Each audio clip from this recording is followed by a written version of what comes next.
Joining me now, Robert Almonte. He's a former U.S. Marshal and retired Deputy Chief of the El Paso Police Department.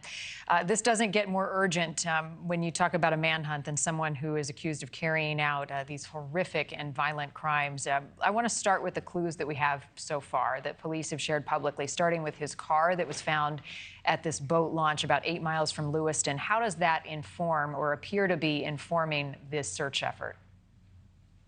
Yeah, well, and you hit the key word, appears, because obviously that's the focal point of the search, because that's where his vehicle was spotted. The door was open. But I'm sure law enforcement is aware and concerned that he may have done that to try to throw the search off track, making law enforcement believe that he did in fact kill himself in the water, and he's on the run and he's moving. So, but there is a possibility that he is in that lake in the water deceased. So there's just so many. This is a monumental manhunt involving so many moving parts, involving hundreds of law enforcement officers from different state, local, and federal law enforcement agencies, as it should be. So the shelter in place is good. They need to maintain that until this dangerous person is apprehended or found dead, whatever it takes. But yeah, there's so many things going on. So they're not putting all their marbles in one basket there by searching the lake. I can guarantee you they're searching other areas as well. A neighbor of Robert Card, who has known him for years, says he is capable of hiding for a long time. He is also extremely familiar with his surroundings. He grew up in this area. How does that add an additional layer of challenge for law enforcement? It's a big challenge. It makes it even more difficult for law enforcement to track him and find him. And the concern here is that he may be, in fact, hiding in the forest area. He's very familiar with the forest area, and he may be waiting for law enforcement personnel to be walking by, coming by, and he may shoot them and kill them as well. So that's a big, big concern. He's a firearms instructor. He has military training. He's familiar with the terrain, the area there. So that makes him even more dangerous. What would likely be the reason a suspect like this, in a case such as this, would need to surface?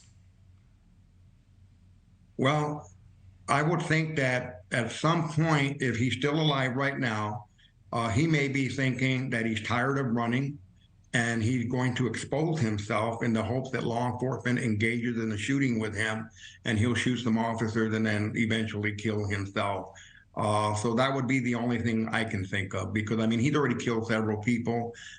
He knows that it's the end for him one way or the other. Yeah, 18 and injured 13 others. He probably had a plan. I think most would agree with that. But how does that plan change when someone is on the run?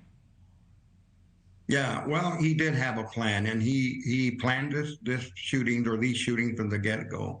He made plans. He left a note for his family and some instructions. So the concern is that he may have, in pre-planning this shooting, he may have stashed some weapons in different locations out in the area where the officers are conducting the search.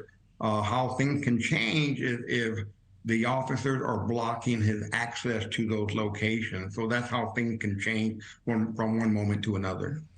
Police aren't saying all that much about him publicly. Is that on purpose? Yes. Yeah, that's on, excuse me, that's on purpose, because a couple of reasons here is that they know enough about him. He's been identified. There's pictures of him everywhere. I think that's all anybody needs to know.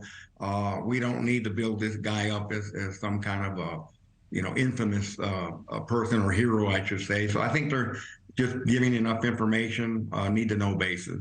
The message to the public is obvious. Don't approach him. He's armed. He's dangerous. Given the horror of the crime that he has committed already, is it likely he'll try to engage in another attack against the public? Hard to know. Well, it's definitely a concern, because he's done it twice already. He's proven that he has done it. He can do it again. So that's why that shelter in place is extremely important. The people in that area, in that community, the surrounding community, should not take that lightly. They should shelter in place, and I would include not allowing your children to be out in the yard playing until this person is apprehended, because you just can't tell what this guy's going to do. Thank you for watching. Go to newsnationnow.com to find News Nation on your television provider, and don't forget to click the red subscribe button below to get more of News Nation's fact-driven, unbiased coverage.